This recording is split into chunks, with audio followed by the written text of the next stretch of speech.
জি দর্শকবৃন্দ আসসালামু আলাইকুম।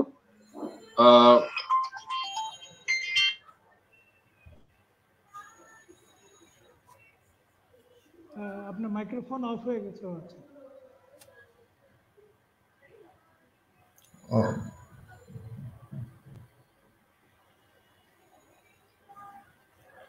মাসুদ ভাই আপনার মাইক্রোফোন অফ। আচ্ছা, অফ হয়ে গেছে।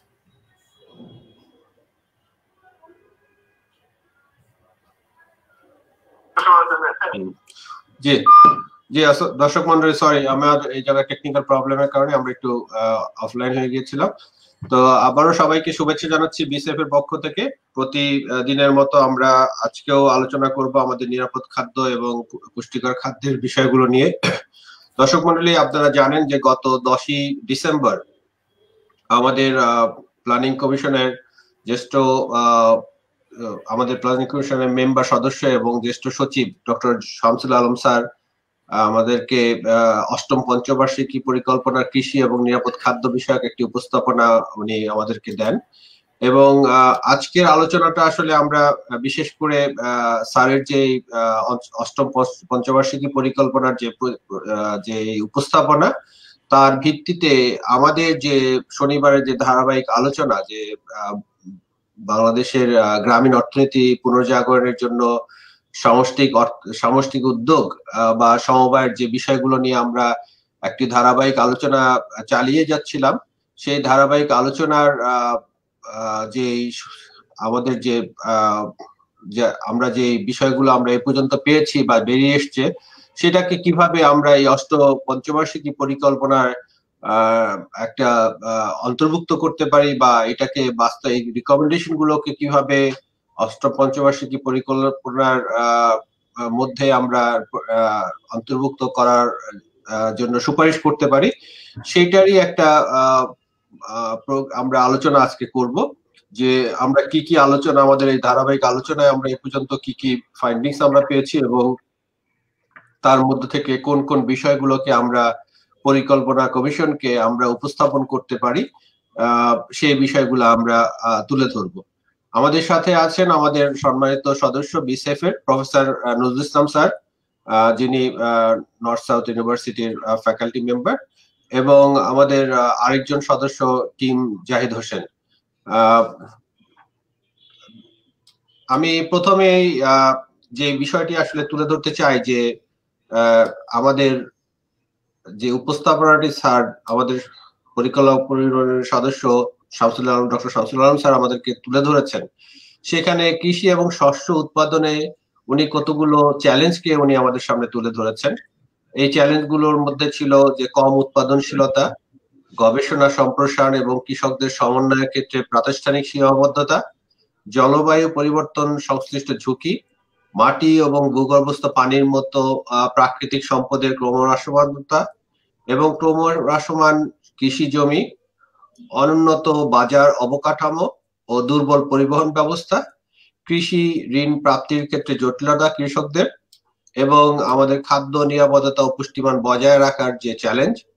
এবং আরেক 9 নম্বর যে চ্যালেঞ্জটি উনি তুলে ধরেছিলেন সেটি হচ্ছে কৃষি পণ্যের সংরক্ষণ, প্রক্রিয়াজাতকরণ এবং বাণিজ্যিকরণের সমস্যা এবং আধুনিক কারিগরি জ্ঞান এবং উৎপাদন পরবর্তী ব্যবস্থাপনা বিষয়ক প্রশিক্ষণের অভাব।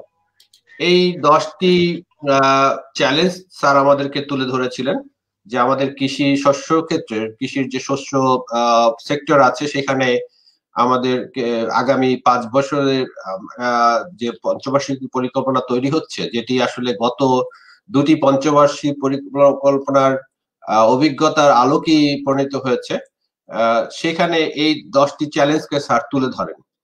আমরা যে বিষয়টি আজকে আলোচনা করতে চাই সেটি হচ্ছে যে এই চ্যালেঞ্জগুলোর মধ্যে অনেকগুলো চ্যালেঞ্জ আছে যেগুলো আসলে আমরা অনেক দিন ধরে এগুলো নিয়ে আলোচনা চলছে, কিন্তু কোনো একটা ডিসকানেক্টস এর কারণে এগুলোর খুব বেশি অগ্রগতি আমরা এ পর্যন্ত করতে পারিনি। তো আমাদের এই শনিবারের যে আলোচনা, যে আমরা গ্রামীণ অর্থনীতির যে সামষ্টিক উদ্যোগের কথা বলি, আমরা বিশ্বাস করি যে বিসিএফ থেকে আমরা বিশ্বাস করি যে এই চ্যালেঞ্জগুলো মোকাবেলার ক্ষেত্রে সামষ্টিক উদ্যোগ একটি গুরুত্বপূর্ণ ভূমিকা পালন করতে পারে। এবং সেই কারণে আসলে আমাদের যে ধারাবাহিক আমরা যে নাগরিক সংলাপটি করে আসছি গত কয়েকটি শনিবার, নিরাপদ এবং পুষ্টিকর খাদ্য উৎপাদন এবং উৎপাদনের ক্ষেত্রে বা বিপণনের ক্ষেত্রে সামষ্টিক উদ্যোগ কিভাবে আমাদেরকে সহযোগিতা করতে পারে, সেই আলোচনার যে কয়েকটি যে আলোচনা থেকে যে সারসংক্ষেপ গুলো আমাদের সামনে চলে এসছে, আমরা সেগুলো আপনাদের সামনে তুলে ধরবো।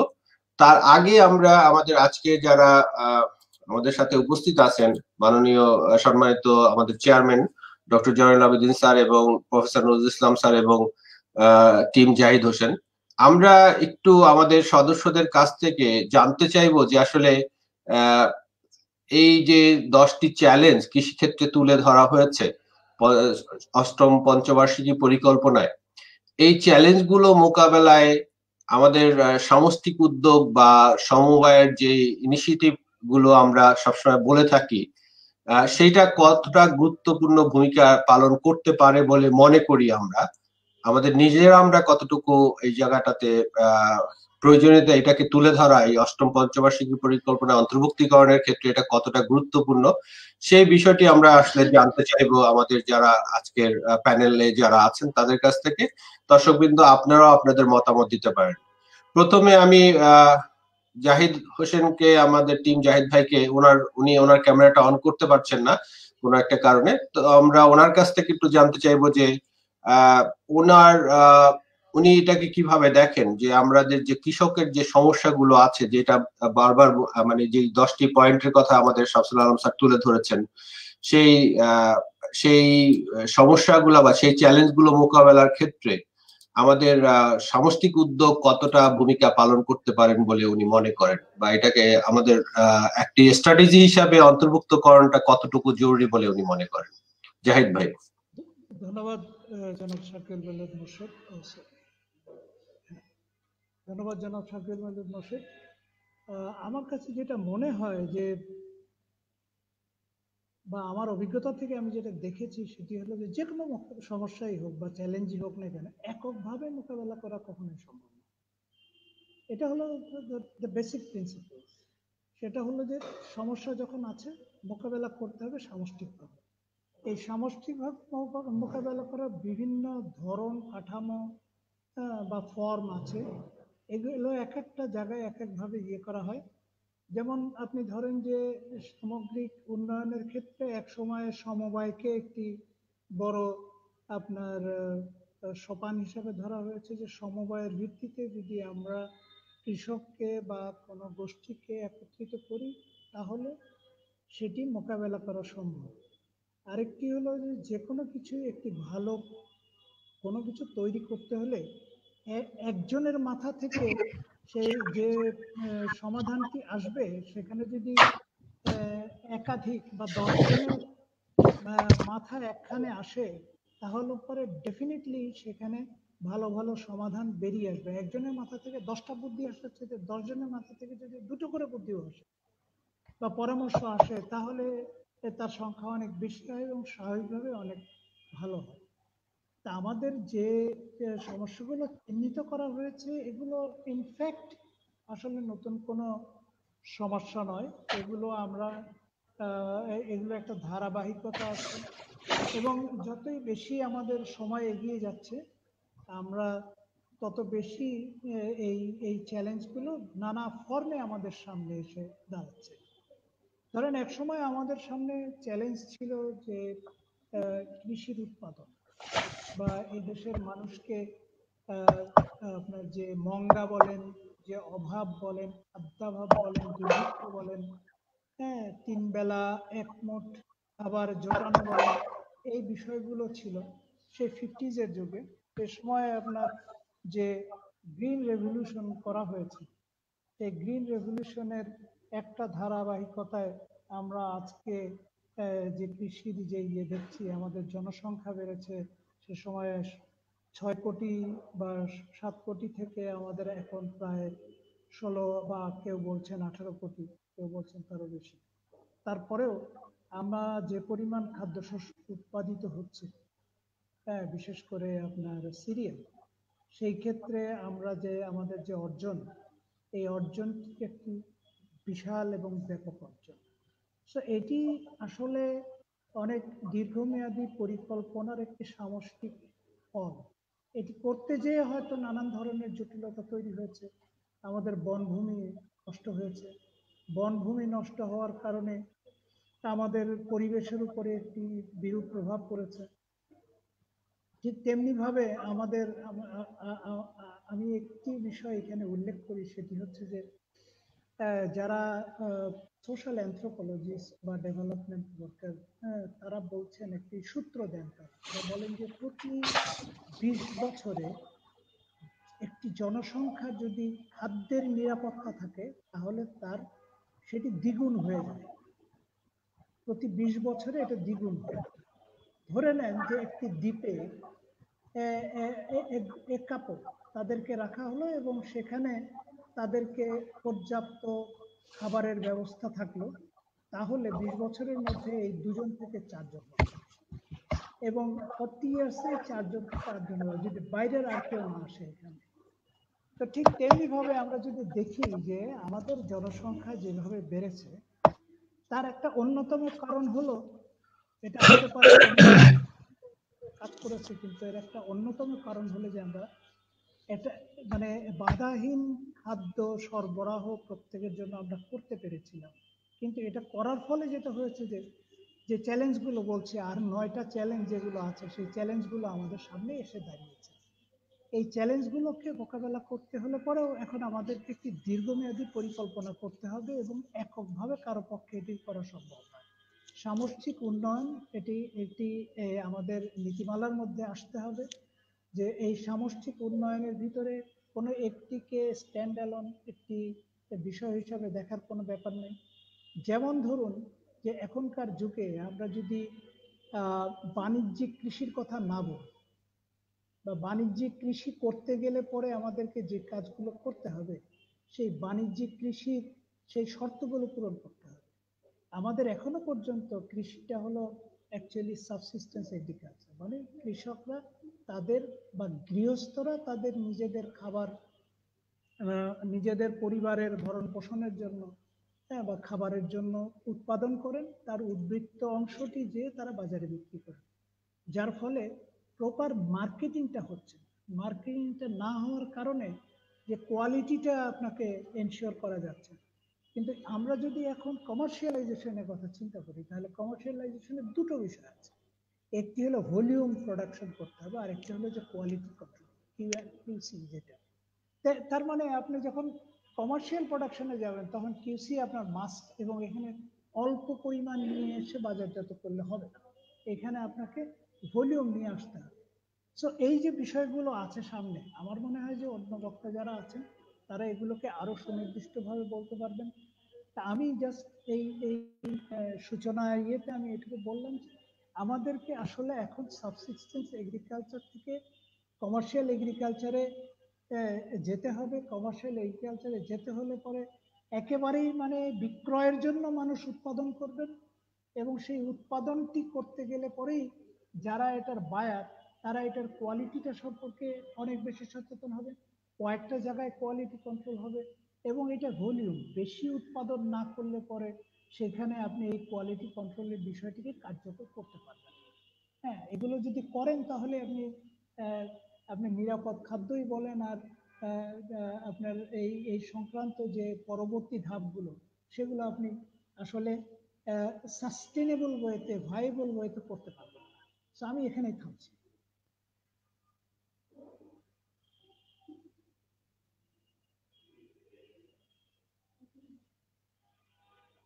ভাই, আপনার মাইক্রোফোনটা অন। জাহিদ ভাই, ধন্যবাদ আমাদের একটা সুন্দর ভূমিকা তৈরি করে দেওয়ার জন্য, আমাদের আসলে এই আলোচনাটাকে সামনে এগিয়ে নিয়ে যাওয়ার জন্য। আমি প্রফেসর নজরুল ইসলাম স্যারকে যে কথাটি জানতে চাই যে স্যার, আপনি তো সেদিন আপনিও ছিলেন উপস্থাপনার মধ্যে এবং প্যানেলিস্ট হিসাবে ছিলেন আপনি, তো আপনি দেশের বাইরেও বিদেশেও কৃষি পরিকল্পনার তে বিভিন্ন সময় অংশগ্রহণ করেছেন, বিভিন্ন ভাবেই অংশগ্রহণ করেছেন। তো এই যে একটা গ্যাপ সেদিন ছিল, বা আমরা যেটি দেখলাম যে যে স্ট্র্যাটেজি গুলো তৈরি করা হয়েছে সেখানে একটা আমাদের কনভেনশনাল যে স্ট্র্যাটেজি গুলো আমরা নিয়ে থাকি সেগুলাই বেশি ছিল, এবং সমবায় বা সমষ্টিক উদ্যোগকে তেমন ভাবে রিফ্লেকশন সেখানে ছিল না। এই গ্যাপটাকে আপনি আসলে কিভাবে দেখেন? বিদেশে যখন আপনার যেসব কৃষি পরিকল্পনাগুলো করা হয় সেখানে সমষ্টিক উদ্যোগকে কিভাবে দেখা হয়? যদিও তাদের ফার্ম সাইজ এবং আমাদের ফার্ম সাইজের মধ্যে অনেক বড় পার্থক্য, তবুও আমরা জানতে চাই যে আসলে এটা কতটা গুরুত্বপূর্ণ।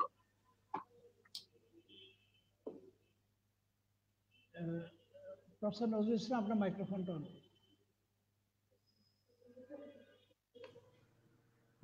ধন্যবাদ জনাব মোর্শেদ। কৃষি একটা খুবই কমপ্লেক্স এন্টারপ্রেনিউর ভেঞ্চার, পার্টিকুলারলি যেখানে মানে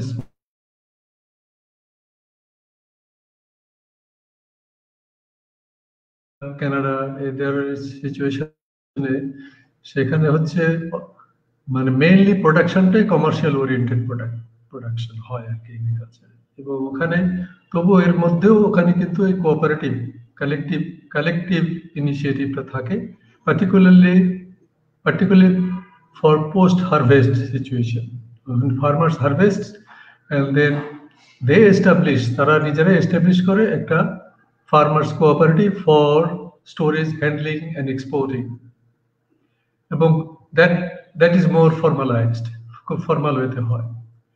ডেভেলপিং কান্ট্রি কনটেক্সটে আমরা এশিয়া, আফ্রিকা এই কান্ট্রিগুলোতে, পার্টিকুলারলি সাউথ ইস্ট এশিয়াতে very small and marginal farms বেশি আর কি, এবং over the years for centuries বলা যেতে পারে আর কি, যে এই ফার্মার্স কমিউনিটি অথবা ফার্মার্স অর্গানাইজেশনকে এনকারেজ করা হয়েছে so that collectively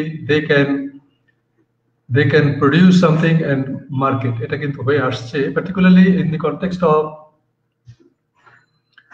context of Bangladesh, particularly from 1950s cooperative-টা শুরু হয়েছে, এবং এটা মোর ভিজিবল হয়েছে যখন আক্তার হামিদ খানের এই কুমিল্লা একাডেমি থেকে শুরু হয় আর কি। কোঅপারেটিভের বেসিক 7টা প্রিন্সিপাল আছে আর কি। আমি আসছি আমাদের এই কৃষি কোঅপারেটিভের এই 8-5 প্ল্যানে ইনক্লুসিভ করার ব্যাপারে আর কি। এটা কিন্তু এই কোঅপারেটিভটা পার্টিকুলারলি ইনক্লুড ছিল, আমি যতটুকু জানলাম 6th 5 প্ল্যানে ছিল আর কি। এটা 7th 5 প্ল্যানে আর এটাকে ইনক্লুড করা হয় নাই।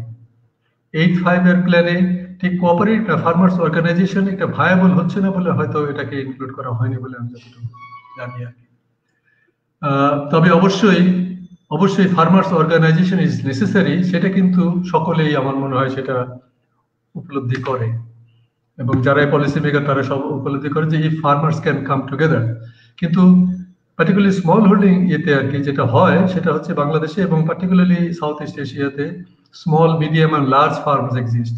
যখনই ফার্মার্স কোঅপারেটিভের কথা আসে আর কি, তখনই কিন্তু এই যে কুমিল্লা একাডেমি এবং ইন্টিগ্রেটেড রুরাল ডেভেলপমেন্ট প্রোগ্রামের এই ফেলিওরটা মেইন কারণটা হচ্ছে যত অ্যাডভান্টেজ যত কিছু দেওয়া হয়েছে mainly large farmers enjoyed that benefit, small farmers deprive হয়েছে। এখানে লিডারশিপের প্রশ্নটা আছে আর কি। তো সেই কনটেক্সটে যদি আমি কোঅপারেটিভ 7টা প্রিন্সিপাল আছে, এটা কোঅপারেটিভ শুরু কিন্তু হয় মানে এটা 1995-এ পার্টিকুলারলি ইন্টারন্যাশনাল কোঅপারেটিভ অ্যালায়েন্সের মাধ্যমে আর কি।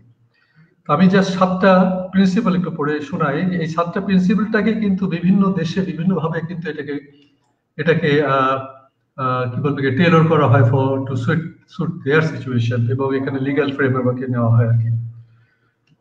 এখানে ট্রু কোঅপারেটিভের প্রথম ক্রাইটেরিয়া হবে এটা হতে হবে ভলেন্টারি অ্যান্ড ওপেন মেম্বারশিপ থাকতে হয়। It should have open membership, governed by democratic members participation, 1 member 1 share 1 vote. It's a second principle. Operate by equal and fair investment by members. এখানে এই মেম্বারশিপটা কি ধরনের মেম্বার হবে, এটা 1 single enterprise based membership হতে পারে। এবং সেটা সাধারণত হয় আর কি। Remain free of intervention from government or any other outside power, for example corporation, যে কোনো এখানে কর্পোরেশন, এটা হচ্ছে আইডিয়াল সিচুয়েশন, কোঅপারেট এরকম হবে। এখানে এই যে রিমেইন ফ্রি ফর ইন্টারভেনশন, এখানেই ম্যানিপুলেশন হয়, এখানে কিন্তু যত সমস্যা শুরু হয় আর কি। 5 নম্বর হচ্ছে educate its members and community about the nature, principles, value, benefits of the cooperatives, so that all members should be aware of these principles. Number 6, encourage cooperation among cooperators. Encourage cooperation এবং cooperative, বিভিন্ন cooperative থাকতে পারে আর কি, তাদের মধ্যে কোঅপারেশনটা establish করা। Protect the environment and contribute to the sustainable development of the community.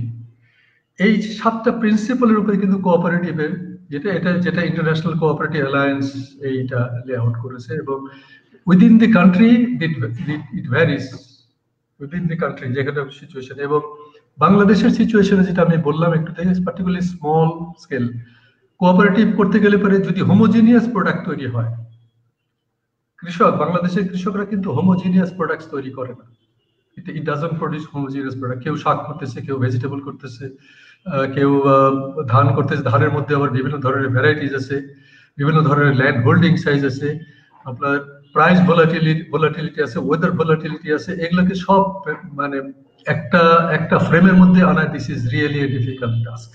এখানে লিডারশিপের প্রশ্নটা খুবই ক্রিটিক্যাল।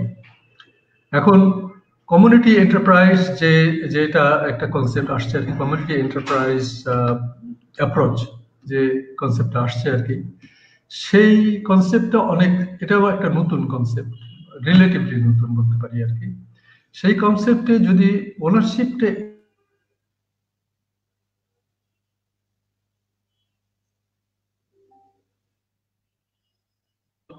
হয় আর কি, এবং এটা যদি একটা ডাইমেনশন থাকে যেটাকে বলে delineation, boundary of rules and regulations এবং অ্যাওয়ার্ড এন্ড কমপ্লায়েন্স পানিশমেন্ট যদি রাখা যায়, দেন ইট ক্যান বি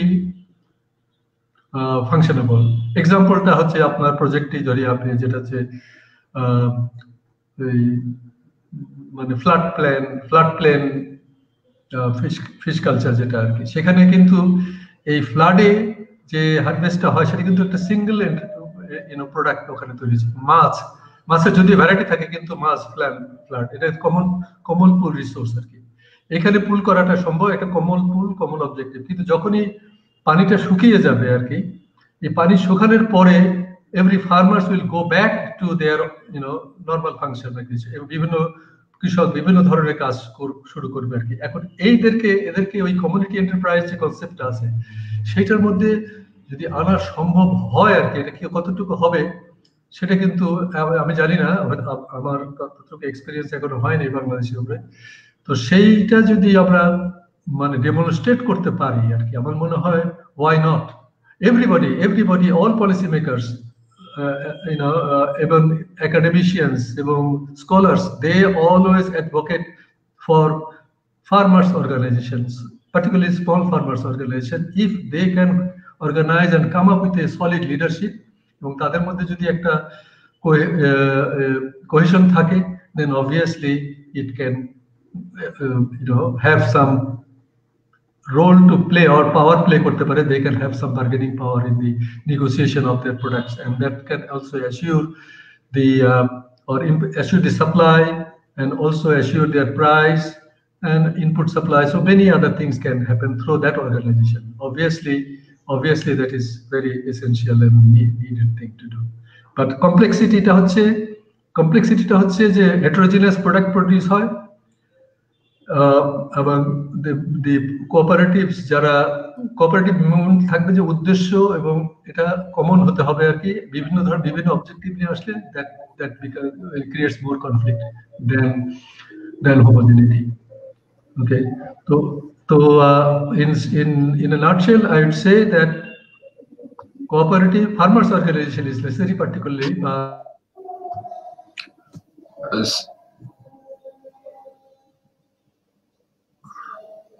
বলতে পারি আর কি। আমি আশা করি আপনার প্রশ্নের না স্যার, আমি আপনি কোঅপারেটিভের প্রয়োজনীয়তা বলছেন, কিন্তু আমাদের যে স্ট্র্যাটেজি যেটা বললাম যে 5 ইয়ার্স প্ল্যানে যে এটার যে একটা গ্যাপ আমরা দেখলাম, এটাকে আপনি কিভাবে দেখছেন আসলে?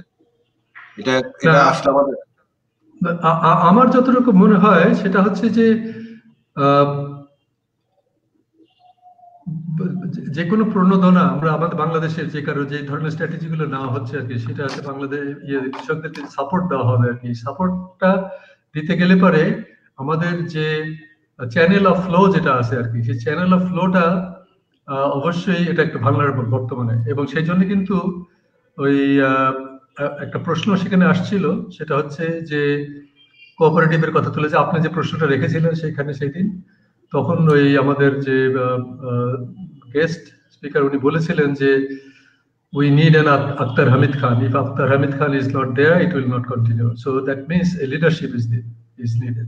সুতরাং আমাদের প্ল্যানিং এ আমার মনে হয় যে এটা also realize that we need some cooperative or farmer organization. Now how to do that, that is the big question. ধন্যবাদ স্যার। আমার মনে হয় যে আপনি যে প্রিন্সিপাল গুলোর কথা বলেছেন তার বাইরেও যে জিনিসগুলো আমাদের আসলে আছে, সেটি হচ্ছে যে আমাদের বাংলাদেশে যে কোঅপারেটিভ গুলো দেখছি আমরা, এটা বেসিক্যালি আসলে savings based, small saving based একটা কোঅপারেটিভ। এখানে ইনভেস্টমেন্ট বেসড কিন্তু কোনো কিছু হচ্ছে না। আমরা যেই কোঅপারেটিভের কথা বলছি, বড় উদ্যোগ গ্রহণের যে কথাটি বলছি, সেটি হচ্ছে আসলে ইনভেস্টমেন্ট বেসড কোঅপারেশন দরকার, কোঅপারেটিভ দরকার, যেটা সারা পৃথিবীতে এখন আধুনিক যে কোঅপারেটিভ গুলো আছে সেগুলোতে সবাই প্রডিউসাররা ইনভেস্ট করছে, প্রডিউসাররা সেখানে অংশগ্রহণ করছে সেগুলো। আর আমাদের দেশে যে কোঅপারেটিভ আমরা সচরাচর দেখছি সেটা হচ্ছে আসলে একটা সেভিংস বেসড, প্রজেক্ট ড্রিভেন একটা জায়গা থেকে এটি হচ্ছে, এবং এখানে কোনো ইনভেস্টমেন্টের কোনো কিন্তু নাই। এবং আপনি যে কথাটি বলেছেন যে হোমোজিনিয়াস একটা হেট্রোজেনিয়াস একটা প্রোডাক্টিভিটির মধ্যে সবাই থাকে, যেটা আসলে কোনো কমন পারপাস কে তারা সার্ভ করে না। হয়তো প্রজেক্টের উদ্দেশ্য একটা থাকে, কিন্তু ফার্মারদের কোনো কমন পারপাস সেখানে থাকে না। আমি আমাদের ডক্টর জয়নুল আবেদিন স্যারের কাছে যাওয়ার আগে আমি আসলে একটা জিনিস একটু জেনে নিতে চাই। আমি যেটা করেছি যে আমাদের এই যাবৎ যে ধারাবাহিক যে অনুষ্ঠানগুলো হয়েছিল, আলোচনাগুলো হয়েছে, তার একটা সংক্ষিপ্ত সার আমি তৈরি করেছিলাম, যে যেটার ভিত্তিতে আসলে আমরা কয়েকটি সুপারিশমালা করতে পারি, উপস্থাপন করতে পারি মাননীয় পরিকল্পনা কমিশনের সদস্য বা আমাদের জ্যেষ্ঠ সিনিয়র সাংবাদিক সিনিয়র সচিব স্যারের কাছে তার বিবেচনার জন্য। আমি কি ওই পয়েন্টগুলোকে আগে একটু আপনার তুলে ধরবো কিনা, যাতে আপনি এটার ব্যাপারে আপনি কোনো কমেন্ট করতে পারেন? জয়নুল আবেদিন স্যার, আপনার কনসেপ্ট চাচ্ছি। শিওর আমার মনে হয় ভালো হবে সেটা। প্লাস হলো সেই সাথে আমাদের যারা সাথে যারা আছেন তাদেরও কারো কিছু কোশ্চেন আছে, ওগুলো মানে ওগুলোর উপরে রেসপন্ড করা দরকার। জি স্যার, আমি যেটা করেছি যে আসলে একটা ভূমিকা তৈরি করেছিলাম, যে আমরা আমাদের এই পঞ্চবার্ষিকী পরিকল্পনার যেটি হয়েছে সেখানে আমাদের এটি গুরুত্ব দেওয়ার কেন দরকার। আমাদের এই আলোচনায় যেটি আমরা মূলত বলতে চাই যে বাংলাদেশের গ্রামীণ অর্থনীতির ভিত্তি উদ্যোগ ছিল সেই 60-এর দশকের আখতার হামিদ খানের সমবায় আন্দোলন। পরবর্তীতে সমবায় আন্দোলনকে আরো জোরদার করার লক্ষ্যে আইআরডিপি, বিআরডিপির মতো প্রতিষ্ঠান তৈরি করা হলেও তা তেমন সফলতা অর্জন করতে পারেনি। বর্তমানে সমবায় বা কোঅপারেটিভ যে কার্যক্রম, তার দরিদ্র জনগোষ্ঠীকে সম্পৃক্ত করে প্রকল্প সাহায্যপুষ্ট নামমাত্র সঞ্চয় ও ঋণ প্রদানের কর্মসূচি হিসাবে দেখা যায়। এর ফলে সমবায় মানে ক্ষুদ্র উদ্যোগ বা গরিব মানুষের সংগঠন হিসাবে পরিচিতি লাভ করছে। সমবায়ের মাধ্যমে বড় কোনো ব্যবসা উদ্যোগ এখন আর তেমন চোখে পড়ে না। যারা সমবায়কে প্রমোট করেন তারা বা তাদের পরিবারের সদস্যদেরকে কেউ সমবায় সদস্য হতে দেখা যায় না। আমি ভূমিকার কথা বলছি। স্বাধীনতা লগ্নে বাংলাদেশ সমবায় আন্দোলনে বিশেষ করে দিদারের মতো সমবায়ের উদ্যোগে গড়ে ওঠা গ্রামীণ সমষ্টিক উদ্যোগগুলো দেশে বিদেশে ব্যাপক দৃষ্টি আকর্ষণ করলেও বর্তমানে তা আমরা অনেক দেশ থেকে এখন পিছিয়ে আছি। এক ধরনের স্থবিরতা ভুগছি আমরা আমাদের সমবায় আন্দোলন। নীতি নির্ধারণ এবং উন্নয়ন কৌশলে পত্র প্রণয়নে আমরা পল্লী উন্নয়ন সাদামাটা ভাবে উল্লেখ করলেও সমবায় বা সমষ্টিক উদ্যোগ সম্প্রসারণে স্পষ্ট দিক নির্দেশনার অভাব দেখা যায়। সমবায়ের স্থবিরতা কাটিয়ে ওঠা এবং যুগোপযোগী কাঠামো নির্ধারণে প্রয়োজনীয় গবেষণার শূন্যতা পরিলক্ষিত হয়। সমবায় ব্যবস্থাপনায় দুর্বলতা কাটিয়ে বঙ্গবন্ধুর প্রণীত বাংলাদেশ সংবিধানে নির্দেশিত সমবায় আন্দোলনের অন্তর্নিহিত শক্তিকে পুনরুজ্জীবিত করতে আমরা যে সুপারিশগুলো করছি তা হলো: 1. নিরাপদ ও পুষ্টি সমৃদ্ধ খাদ্য উৎপাদন, প্রক্রিয়াজাতকরণ ও ভোক্তা পর্যন্ত নিরাপদ সরবরাহ শিকল বা সাপ্লাই চেইন নিশ্চিত করতে প্রথম প্রয়োজন উৎপাদনকারী কমিউনিটির সামষ্টিক উদ্যোগ বা কমিউনিটি মনিটরিং এবং কমিউনিটি সার্টিফিকেশন সিস্টেম।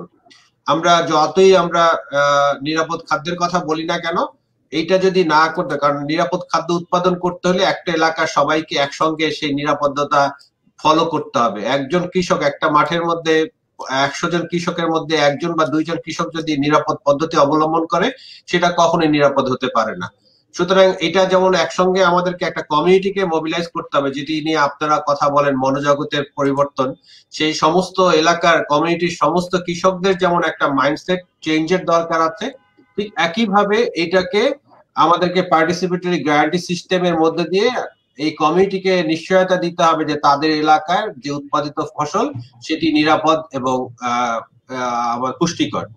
এই সার্টিফিকেশনটি অত্যন্ত জরুরি। এটি হচ্ছে আমাদের 1 নাম্বার বিষয় সুপারিশ। 2 নাম্বার সুপারিশ হচ্ছে বিনিয়োগ ভিত্তিক সমষ্টিক উদ্যোগকে উৎসাহিত করার লক্ষ্যে জাপান, কোরিয়া এবং ভারতের মতো উৎপাদনকারীদের সংগঠন গড়ায় যুগোপযোগী আইন করা প্রয়োজন, আইন প্রণয়ন করতে হবে। যেমন আমরা একটা উদাহরণ দিয়েছি এখানে, যে ইন্ডিয়ান প্রডিউসার্স কোম্পানি অ্যাক্ট 2012, এটা একটা উদাহরণ। এটা থেকে আমরা আসলে কিছু আমাদের লার্নিং নিতে পারি আমরা, যেটা আমাদেরকে বিনিয়োগ ভিত্তিক সমষ্টিক উদ্যোগকে উৎসাহিত করবে এবং আধুনিক যেই সমবায় কাঠামো সেটার দিকে যেতে আমাদেরকে সহায়তা করবে।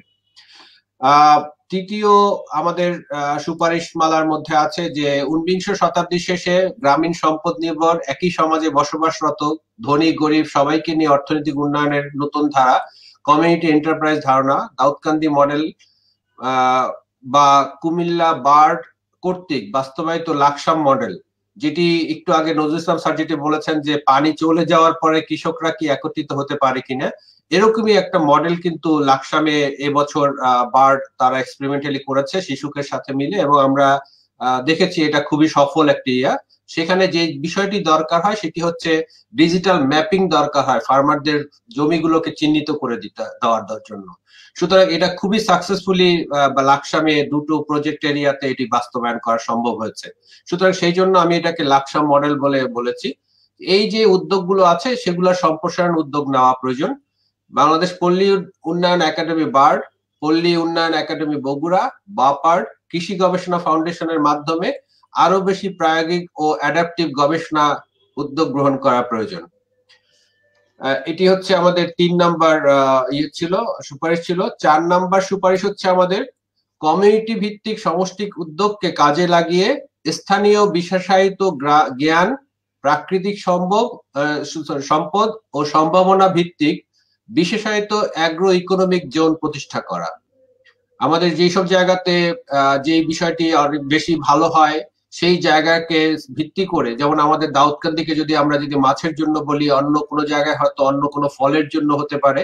সো যেই জায়গায় যে বিষয়টি সবচেয়ে ভালো সম্ভাবনার জায়গা আছে এবং যদি কোনো বিশেষায়িত জ্ঞান সেখানে থাকে, সেটার উপরে ভিত্তি করে আমাদের স্পেশাল অ্যাগ্রো ইকোনমিক জোন প্রতিষ্ঠা করা, যাতে আমরা এগুলোকে স্যানিটারি ফাইটোস্যানিটারি যে ইস্যুগুলো আছে সেখানে আরো বেশি ভালোভাবে, বা গভর্নমেন্টের যে সাপোর্ট সিস্টেম গুলাকে যাতে সেখানে আমরা ইনশিওর করতে পারি, এবং এটা যাতে আমাদের নিরাপদতা এবং আমাদের পুষ্টির যে মান এগুলোকে মেনটেন করে আমাদের ভোক্তার কাছে আমরা তুলে দিতে পারি।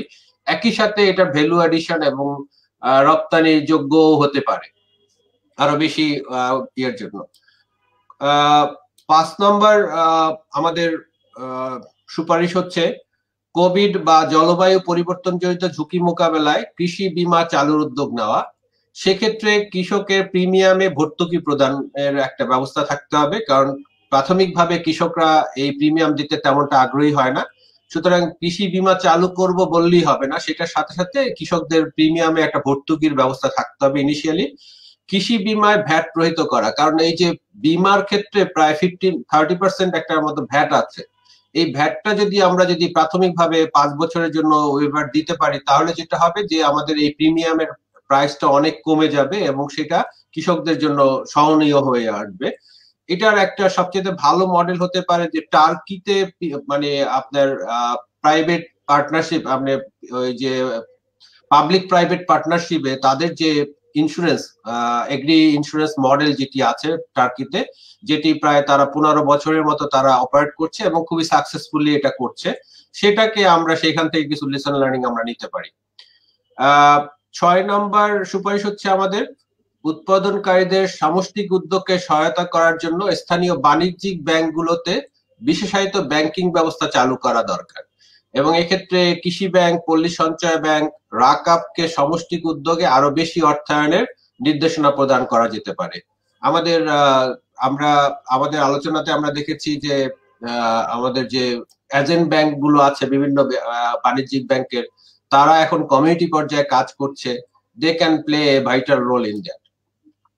7 নম্বর সুপারিশ হিসাবে আমরা যেটা পাচ্ছি সেটি হচ্ছে যে কমিউনিটি এন্টারপ্রাইজ ভিত্তিক সামষ্টিক উদ্যোগে শস্য গুদাম, সংরক্ষণাগার, হিমাগার, বরফকল, প্রক্রিয়াজাতকরণ, মূল্য সংযোজন এবং বিপণন উদ্যোগকে উৎসাহিত করার লক্ষ্যে ইএফ ফান্ডের মতো যে উন্নয়নমূলক এবং প্রণোদনামূলক উদ্যোগ আছে সেগুলোকে আরো বেশি উৎসাহিত করতে হবে, যাতে সামষ্টিক উদ্যোগে কমিউনিটি বেস যদি কোনো উদ্যোগ ইনিশিয়েটিভ নেওয়া হয় সেখানে যেন এই ইএফ ফান্ডের একটা প্রায়োরিটি থাকে, সেটাকে আমাদের উৎসাহিত করতে হবে।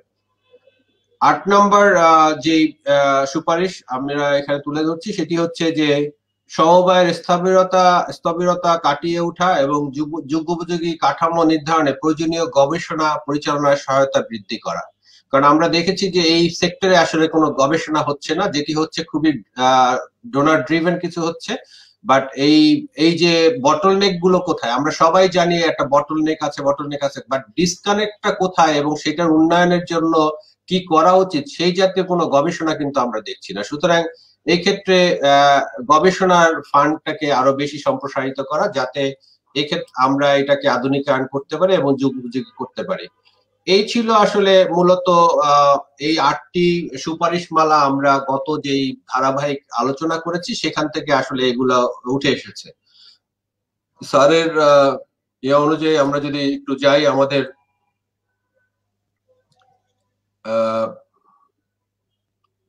আচ্ছা, যে আমাদের দর্শক মন্ডলী আমাদের যে ইয়েগুলো করেছে, কমেন্ট গুলো করেছে, আচ্ছা আমি একটু ব্রাউজ করে নেই দর্শক মন্ডলীর ইয়েগুলোকে। এর মধ্যে আমি একটু এইটার উপরে একটা আলোচনা করলে হয়, এই যে একটা ইয়ে আছে এখানে, স্ট্রেংথ আর উইকনেসটা কি আছে, দুর্বলতা। এক্স্যাক্টলি স্যার, আমি আসলে আপনার কাছ থেকে শুনতে চাচ্ছিলাম এই আমি পরে বলি। আমাদের দুইজন যে দুই বিজ্ঞ আলোচক আছেন, জাহিদ সাহেব এবং নজরুল সাহেব, ওনাদের মতামতটা প্লাস আমাদের যারা শ্রোতা মন্ডলী আছেন তাদের এই যে রিকমেন্ডেশন গুলোর উপরে কোনো মন্তব্য আছে কিনা সেটা একটু আগে শুনে নিই। ধন্যবাদ স্যার। আমার মনে হয় যে নজরুল ইসলাম স্যার যদি বলেন যে আপনার মতামতের বিষয়ে।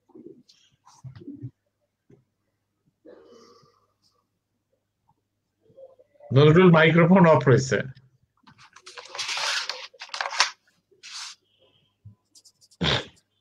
মাইক্রোফোন অন করা দরকার। ওকে, এই 8টা রিকমেন্ডেশন খুবই সুন্দর। Actually this is well thought out recommendations and আমি অ্যাপ্রিশিয়েট করি। আমি ঠিক এক নম্বরটা আমি ক্যাচ করতে পারি নাই। আমি এক নম্বর রিকমেন্ডেশন একটু রিপিট করবেন? 1 নম্বরটা হচ্ছে যে নিরাপদ ও পুষ্টি সমৃদ্ধ খাদ্য উৎপাদন, প্রক্রিয়াজাতকরণ এবং ভোক্তা পর্যন্ত নিরাপদ খাদ্য সাপ্লাই চেইন নিশ্চিত করতে হলে সর্বপ্রথম প্রয়োজন উৎপাদনকারী কমিউনিটির সামষ্টিক উদ্যোগ। মানে আমাদেরকে কালেকটিভ এইটাকে রিকগনাইজ করতে হবে যে এটা দরকার, কারণ আদারওয়াইজ এটাকে কমিউনিটি মনিটরিং বা কমিউনিটি সার্টিফিকেশন সিস্টেমটাকে কোনোভাবে এনশিওর করা যাবে না। যেটা জাহিদ ভাই বলেছে যে কোয়ালিটি এনশিওর করতে হলে বা আমাদেরকে এটাকে যদি করতে হয় তাহলে আমাদেরকে এই সামষ্টিক উদ্যোগগুলোর কথা বলতে হবে। এটাই ছিল আমাদের। অবশ্যই দ্যাট ইজ ওয়ার্ল্ড ওয়াইড এটাকে লোকাল ফুড সিস্টেম বলেও পরিচিতি আছে। Local food system, local food সিস্টেমটাকে কিভাবে একটা আমব্রেলার মধ্যে আনা যায় সেই, কারণ ওইটাকে যদি ঠিক মতো একসাথে করা যায়। সরি, আমার আজান হচ্ছে, কেন আই কাম ব্যাক? স্যার তাহলে আপনি একটু পরে আসুন। আমি একটু পরে আসি। আমরা জাহিদ ভাই কাছে, জাহিদ ভাই আপনি। আচ্ছা, ধন্যবাদ জনাব শাকিল মিলাদ মোর্শেদ এবং সভাপতি মহোদয়কে ধন্যবাদ। ব্যাপারটা হচ্ছে যে আমি আমার অভিজ্ঞতা থেকে বলবো, আমার সৌভাগ্য হয়েছে যে এই রুরাল ডেভেলপমেন্ট কোঅপারেটিভ এই সেক্টরে সরাসরি ভাবে। জাহিদ সরি, একটু মাইক্রোফোনের কাছে এসে কথা বলা যায়? আওয়াজটা খুব ফিবল আসতেছে। সফট আসছে। আচ্ছা, এখন ঠিক আছে। আচ্ছা, তা আমার সৌভাগ্য হয়েছে যে রুরাল ডেভেলপমেন্ট কোঅপারেটিভ সেক্টরে সরাসরি ভাবে প্রায় 12 বছর বগুড়া একাডেমির একজন ফ্যাকাল্টি হিসেবে কাজ করার। তো সেই অভিজ্ঞতা থেকে আমি যেটা বলবো সেটা হচ্ছে যে এই যে 8টি যে সুপারিশ তৈরি করা হয়েছে এবং আমাদের যে বিজ্ঞ আলোচকরা এবং যারা আমাদের এই আলোচনা শুনেছেন তাদের যে মতামতগুলো দিয়েছেন সেগুলো আসলেই অত্যন্ত কার্যকরী হতে পারে যদি এগুলোকে আমরা অনুসরণ করি, কিন্তু একটু পিছনের দিকে আমাদেরকেও যেতে হবে। আমরা ধরেন 1 নম্বরেরটায় যদি আমি আসি, নিরাপদ যে ভ্যালু চেইন এবং এখানে কালেকটিভ ইনিশিয়েটিভের কথা মোর্শেদ সাহেব বলেছেন। ব্যাপারটি হচ্ছে এখানে দেখতে হবে যে স্টেক হোল্ডার কারা আছেন। হ্যাঁ, আমরা এখানে আসলে কমার্শিয়াল এগ্রিকালচারের কথা চলে আসে।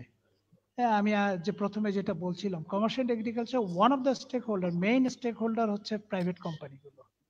তারা মূলত আপনার বাইব্যাক গ্যারান্টি দিয়ে কন্ট্রাক্ট ফার্মারের সঙ্গে চুক্তি করে আপনার এই এগ্রিকালচারাল এই কমোডিটিস গুলো উৎপাদন করে। এটা আলু বীজ হতে পারে, শস্য বীজ হতে পারে, ধানের বীজ হতে পারে, এবং এগুলো যখন করে তখন আমরা যদি এটাকে ফলো করি তাহলে দেখবেন দুটো জিনিস আমি প্রথমে যেটা বলেছিলাম। একটি হলে যে ভলিউম, তারা শয়ে টনে এটা ক্রয় করে, এটার জন্য বিশেষায়িত স্টোরেজ সিস্টেম তাদের প্রয়োজন হয়, এবং একেবারে মাঠে বীজ দেয়া থেকে শুরু করে, মানে কৃষকের কাছে বীজ ধান পৌঁছানো থেকে শুরু করে উৎপাদিত বীজ সেখান থেকে নিয়ে এসে স্টোর করার মধ্যে প্রতিটি স্তরে কিন্তু এখানে কোয়ালিটি কন্ট্রোলের ব্যাপারটি আছে। কিউসির লোকজন তাদের পুরো সিস্টেমের বাইরে, এই লোকগুলো আসে, কিউসি চেক করে, এনশিওর করে, তারপরে তারা ওই প্রত্যেকটা লেভেল থেকে সার্টিফাই করে যে ইয়েস এইটা ইয়ে হতে পারে। এন্ড অফ দ্য ডে যখন এটা আপনার গোডাউনের দরজায় আসে তখন ফাইনাল কিউসি করে তাদের বলে যে হ্যাঁ এইটা নেওয়া যাবে অথবা এটাতে নেওয়া যাবে না, এটাতে এই পরিমাণ ময়েশ্চার আছে, এটাতে এই পরিমাণ ইয়ে আছে, এই পরিমাণ চিটা আছে, এই জিনিসগুলো দেখে তখন ফার্মাররাও কিন্তু অ্যালার্ট হয় যে আমাকে এই কোয়ালিটির ব্যাপারটা এনশিওর হতে হবে। হ্যাঁ, এই জিনিসগুলো আসলে আচমকাই একজন নিজের মানে ভরণ পোষণের জন্য উৎপাদন করে তার আপনি বাড়িতে যে যদি কোয়ালিটির কথা বলেন, that person would either he would be lost or he would লাভ। হ্যাঁ, যে এই কি ঝামেলার মধ্যে এসে পড়লাম রে বাবা। হ্যাঁ, আর এটাতে হয় কি, এটাতে আপনার যে প্রফিটটা হয় ফার্মারেরও, সে তার প্রফিট প্রায় আপনার 8 to 10% হাইয়ার প্রফিট সে পায়। হ্যাঁ, কারণ এটা সে তার নিজের খাওয়ার জন্য করে না। আবার যে বীজটুকু সে বিক্রি করে তার বাইরে যেটা সে পায়, যেটা তার বিক্রি হয় না, সেটা সে ওপেন মার্কেটে বিক্রি করতে পারে। সো তার একটা কনফার্ম একটা আপনার বায়ার সে পায় এবং সে নিশ্চিত থাকে যে তার জিনিসগুলো সে যেটা উৎপাদন করেছে সেটা বিক্রি হবে এবং যত বেশি মানসম্মত হবে সে তত বেশি মার্কেটিং পাবে, সে তত বেশি সে আপনার প্রফিট পাবে। এবং এই প্রফিটটা দেওয়ার জন্য এবং নিজেদের ব্যবসা চালানোর জন্য প্রাইভেট কোম্পানিগুলো তারা কিন্তু এই প্রসেসটা মেনটেন করে। এইটা মোরলেস একটা আপনার স্ট্রাকচার্ড সিস্টেমেটিক একটা প্রসেস শুরু হয়েছে আমাদের দেশে। এর সঙ্গে এটা হওয়ার কারণে মেকানাইজেশনটা চলে আসছে। হ্যাঁ, তারা লসটাকে যত কমাইতে পারে, তারা আপনার হিউম্যান টাচটাকে যত কমাতে পারে, কারণ যত বেশি টাচ হবে তত বেশি কন্টামিনেশনের সমস্যা থাকবে, তত বেশি লসের জায়গাগুলো থাকবে। সো এটিতে আর কোনো উপায় নাই, এটা আমাদের আপনারা যে সুপারিশটা করেছেন যে collective, it's a collective initiative. এটা কিন্তু একমাত্র যারা প্রাইভেট কোম্পানি তারা একা এটা করে না। হ্যাঁ, এর সঙ্গে আপনার ট্রান্সপোর্ট, যারা ট্রান্সপোর্টের সঙ্গে জড়িত, যারা স্টোরেজের সঙ্গে জড়িত, যারা উৎপাদনের সঙ্গে জড়িত, এই প্রত্যেকটি স্টেক হোল্ডার, প্রত্যেকটা ভ্যালু চেনের প্রত্যেকটা স্টেজে কিন্তু এরা ইনভলভ। সো এখানে একটা কালেকটিভ একটা একটা কর্মকাণ্ড চলে, সামষ্টিক একটা কর্মকাণ্ড চলে। দ্যাটস গুড যে আপনার এই এই প্রথমেই এই সুপারিশটা রাখা হয়েছে। আমার মনে হয় যে এটি অত্যন্ত ভ্যালিড। হ্যাঁ, আর আরেকটি হলো যে আপনার দ্বিতীয়টা যেটা বলেছেন সেটা হলো যে বিনিয়োগ ভিত্তিক। আসলে আমাদের দেখতে হবে যে ইন্ডিয়ান আপনার প্রডিউসার্স কোম্পানি যেটা আছে, সমবায় আধুনিকরণ, এখানে আমার ব্যক্তিগত ইয়েতে একটি একটি বিষয় আছে, একটা অবজারভেশন আছে। আসলে কোঅপারেটিভের কথা যদি আমরা বলি, সেই কোঅপারেটিভ কিন্তু আখতার হামিদ খান যেটা বলেছেন সেটা হলো টুটিয়া কোঅপারেটিভ, দ্বিস্তর বিশিষ্ট কোঅপারেটিভ। আমরা কোঅপারেটিভটা গুলিয়ে মিলিয়ে বেটে বুটে এখন একটা বড়ি বানিয়েছি, হ্যাঁ, হুইচ ইজ নট কারেক্ট। হ্যাঁ, দ্বিস্তর বিশিষ্ট সমবায় কি সেই জিনিসটি আমরা ভুলে গেছি, এবং এটা ভুলেছি যেদিন আমরা আপনার বিআরডিবির মতো বা আইআরডিপি দিয়ে শুরু হয়, আইআরডিপির মতো একটি প্রকল্প দিয়ে যখন আমরা কাজটা শুরু করলাম, এই দ্বিস্তর বিশিষ্ট সমবায় এখান থেকে হজম হয়ে গেল, হয়ে আপনার ইন্টিগ্রেটেড রুরাল ডেভেলপমেন্ট প্রোগ্রাম আসলো। Integrated rural development programme is a part of the Comilla model.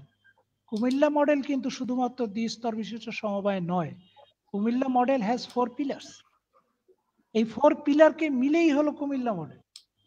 এই 4 পিলারের ভিতরে আপনার সমন্বিত থানা বা মানোন্বিত থানা হলো একটি, রুরাল ওয়ার্কস প্রোগ্রাম আর একটি, কোঅপারেটিভ একটি। হ্যাঁ, এই রকমের 4টা মূল কম্পোনেন্টকে দিয়ে বলা হয়েছে যে এটা যদি করো তাহলে তোমার এই রুরাল ডেভেলপমেন্ট, কারণ তখন তো রুরালটাই ছিল দেশ, এই রুরাল ডেভেলপমেন্টই হবে। হ্যাঁ, তো এখন আমাদের বিভিন্ন জনে তাদের দক্ষতা দিয়ে আপনার আইআরডিপি তৈরি করেছেন। হ্যাঁ, এটা আখতার হামিদ খান সাহেবের পরে হয়েছে, উনি যখন দেশ থেকে চলে যান বা তারপরে এটি হয়েছে। একটি কম্পোনেন্ট নিয়ে একটি প্রোগ্রাম, এবং একটি প্রোগ্রাম দিয়ে মনে করা হয়েছে যে ইন্টিগ্রেটেড রুরাল ডেভেলপমেন্ট প্রোগ্রাম, পরে রুরাল ডেভেলপমেন্ট বোর্ড তৈরি হয়। এই বোর্ড তৈরি হওয়ার ফলে এটাকে আসলে একটি প্রকল্প ভিত্তিক একটি কর্মকাণ্ড চালু হয়। আপনি দেখবেন যে ওই RD9, RD11, RD10 এরকম করা হয়েছে। হ্যাঁ, প্রকল্প, শুধুমাত্র প্রকল্প দিয়ে you can't develop a country. হ্যাঁ, একটা long term sustainable integrated development program থাকতে হবে, সেইখানেই আপনি পলিসি ইমপ্লিকেশন থাকবে, সেখানেই আপনি যেটা বলছেন যে লজ, রুলস, রেগুলেশনসকে আপনি তখন সেখানে রিভিউ করতে পারেন, সময় উপযোগী করে নিয়ে আসতে পারেন ওই ফ্লোটার সঙ্গে। সো এখানে যেটা হয়েছে, একেবারে বাংলাদেশের আপনার সূচনাতেই যে ভুলটি হয়েছে, এক একটা কম্পোনেন্ট নিয়ে এক একটা হয়েছে। হ্যাঁ, আপনি মডেল থানা করলেন, এটা কুমিল্লা একাডেমির যে 4টি পিলারের একটি পিলার, সেটিকে আপনি কোঅপারেটিভ থেকে আলাদা করে ফেললেন। হ্যাঁ, সো একটা স্ট্যান্ড অ্যালোন আপনার ডেভেলপমেন্ট ইনিশিয়েটিভ নিয়ে আপনি কখনো বলতে পারেন না যে আমি আমার মানে আমার যে রেসপন্সটা আমার কুমিল্লা মডেল অনুসরণ করলাম। সো দিস ইজ কমপ্লিটলি রং। হ্যাঁ, যারা এটা করেছেন তারা আসলে নিজেদের উৎকর্ষ প্রমাণ করার জন্য এক একটা কম্পোনেন্ট নিয়ে কাজ করেছেন। হ্যাঁ, পরবর্তীতে আপনার ডিসেন্ট্রালাইজ থানা এগুলো হয়েছে। সো কথাটা হচ্ছে যে আপনার যেটা ওই প্রডিউসার্স কোম্পানি, এই জিনিসগুলো যেটা আছে, হ্যাঁ, সেটা ইটস আ গুড প্রপোজাল।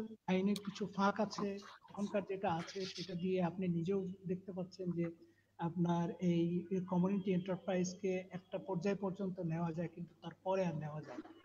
হ্যাঁ, তো এইটাকে নিয়ে আসলে আরো আরো আলোচনার ব্যাপার আছে। আসলে আমাদের যে কাঠামোগত যে ভুলটা হয়েছে, অ্যাপ্রোচগত যেটা ভুলটা হয়েছে, প্রোগ্রাম ডিজাইনের ক্ষেত্রে, পলিসি ডেভেলপের ক্ষেত্রে যে ভুলটা হয়েছে, সেই ভুলটা যদি সংশোধন করা যায় তাহলে এই এই ধরনের আইন করে আমরা একটা আগামীর জন্য একটি ভালো ফল পাবো। কারণ এখন কমার্শিয়ালাইজেশনের সময় চলে এসেছে আমাদের এগ্রিকালচারের।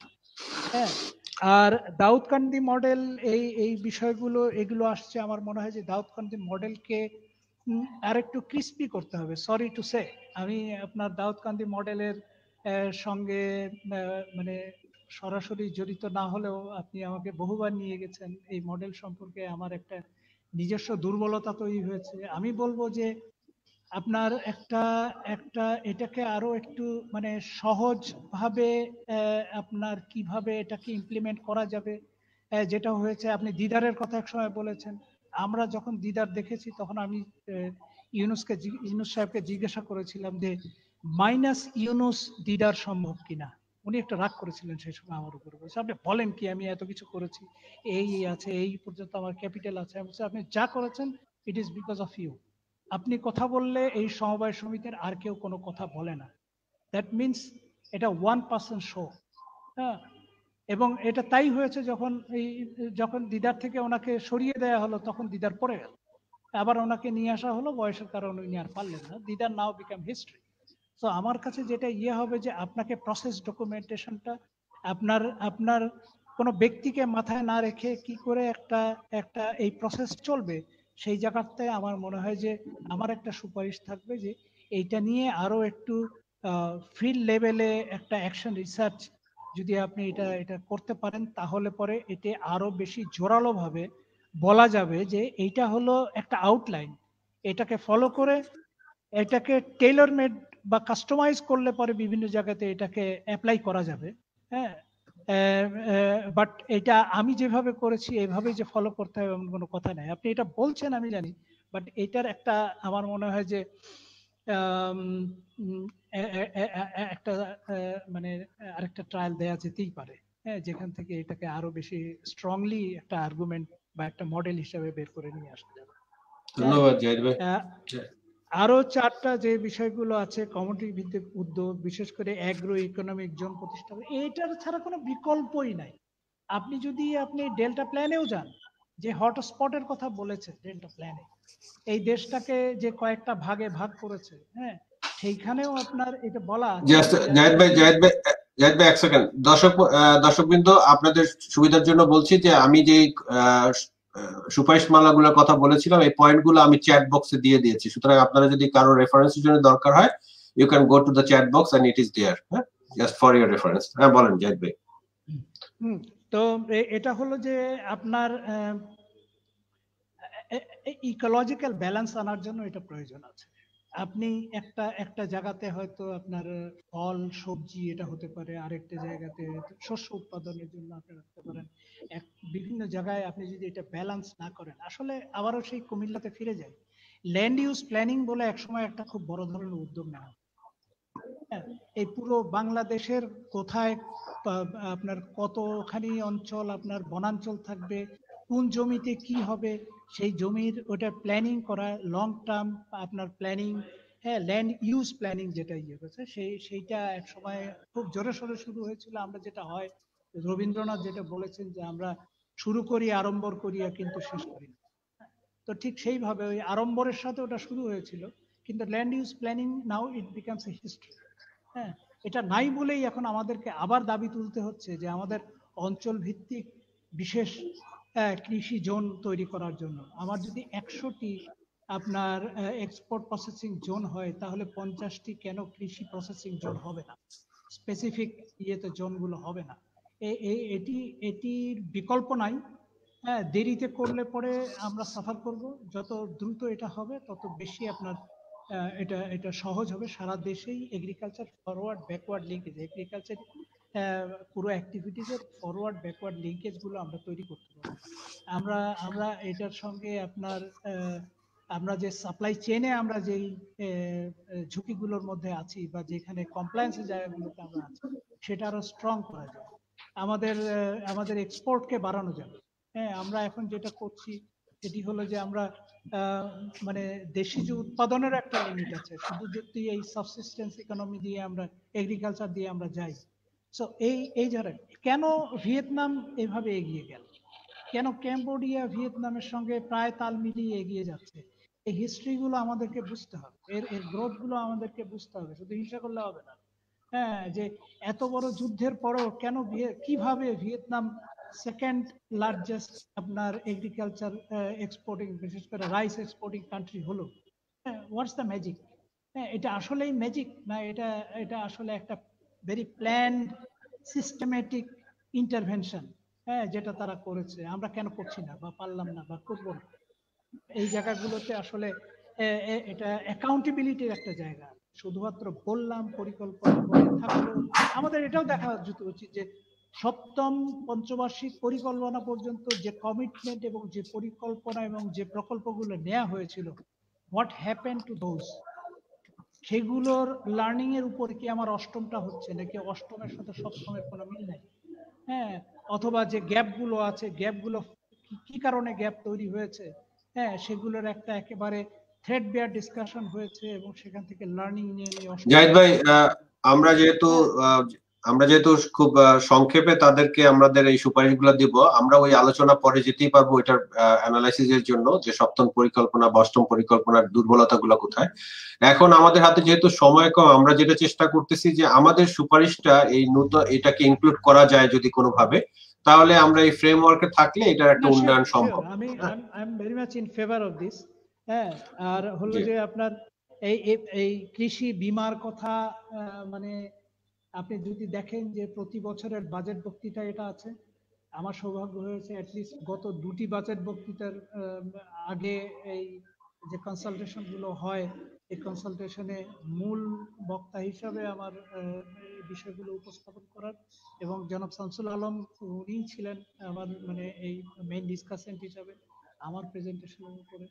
হ্যাঁ, সেখানেও একই কথাই বলে আমিও একই কথাই বলেছি যে এই যে বীমা, এই বীমাটি কেন মানে আপনার ইনস্টিটিউশনালাইজ হচ্ছে না? বীমা আসলে কেন বীমা কোম্পানিগুলো বা সরকার শুধু বলছেন যে পরীক্ষামূলকভাবে, কোথায় পরীক্ষাটা হচ্ছে, কতটুকু ভলিউমে বা স্কেলে পরীক্ষা হয়েছে, কেন বীমা ইনস্টিটিউশনালাইজ হচ্ছে না? হ্যাঁ, এই বিষয়গুলো আসলে এটা গভর্নেন্সের ব্যাপার।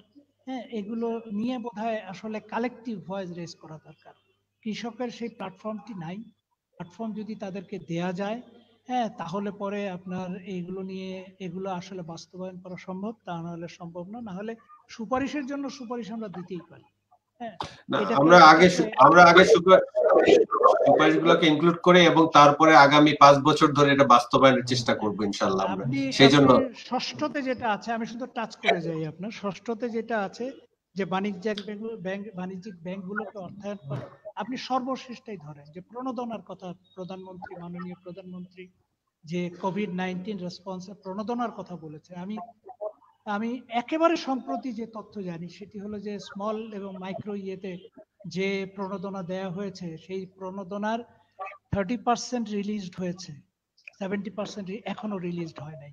অথচ মানুষ টাকা, প্রণোদনার টাকা চাচ্ছে, কেন দিচ্ছে না? হ্যাঁ, এইখানে এক ধরনের ইয়ে আছে, কেন দিচ্ছে না, এই কেন দিচ্ছে না জবাবটি দরকার। তাহলে পরে আমরা কিভাবে এটা পাবো সেটি আমাদের নেওয়া দরকার। ইএফ এর কথা বলেছেন, ইএফ এক সময় এটি হাইলি আপনার একটা মানে পলিটিক্যাল হয়ে গেছিল, যেটা নিয়ে বাংলাদেশ ব্যাংক এখনো স্ট্রাগল করছে। এটা কিন্তু যে টাকা দিচ্ছে, ইএফ এর এখন যে টাকাটা দিচ্ছে সেটিতে বেশ কিছু কন্ডিশন দিয়ে দিচ্ছে। হ্যাঁ, অনেক ক্ষেত্রে এই কন্ডিশন গুলো মিট করা, যারা ইএফ এর টাকা নিচ্ছেন বিশেষ করে এগ্রিকালচার সেক্টরে, হ্যাঁ, তাদের পক্ষে এই কন্ডিশন মিট করা এখন অনেক ডিফিকাল্ট হয়ে যাচ্ছে, অনেক ডিফিকাল্ট হবে। সঙ্গত কারণে ডিফিকাল্ট হয়েছে, আবার খুব অসঙ্গত ভাবে এইসব কন্ডিশন ইম্পোজ করা হয়েছে, কারণ সুপারভিশন, মনিটরিং, কমপ্লায়েন্সের জায়গাগুলোকে ওইভাবে ইমপ্লিমেন্ট করা হয় না। হ্যাঁ, এই জায়গাগুলো মানে মুদ্রা কথা হলো যে গভর্নেন্সের জায়গাটা যতক্ষণ পর্যন্ত ঠিক না হবে, অ্যাকাউন্টেবিলিটিটা যতক্ষণ পর্যন্ত ঠিক না হবে, আমরা এই জিনিসগুলো পাবো না। এগুলো একেবারে কৃষক এবং বাণিজ্যিক কৃষির ক্ষেত্রে ইএফ একটি অন্যতম প্রধান আপনার মানে সহায়ক হিসেবে আসতে পারে, কিন্তু এটি নানানভাবে এটি আপনার বাধাগ্রস্ত হয়েছে এবং এখনো সেটা স্ট্রাগল করছে। এখন যা ছাড়া হচ্ছে সেটিতে বেশ কিছু শর্ত দিয়ে দেওয়া হচ্ছে, এই শর্তগুলো ওভারকাম করা খুবই কঠিন। আমি আর যাব না, গবেষণা ডেফিনেটলি গবেষণা এবং এছাড়া কোনো বিকল্প নাই। যতক্ষণ পর্যন্ত এই ক্ষেত্রে ইয়ে না হবে এর কোনো বিকল্প নাই। ধন্যবাদ আপনার এই জিনিসগুলো ইয়ে করার জন্য। থ্যাংক ইউ জাহিদ ভাই, আমার রিঅ্যাকশন। থ্যাংক ইউ জাহিদ ভাই। জি স্যার, নজরুল ইসলাম স্যার।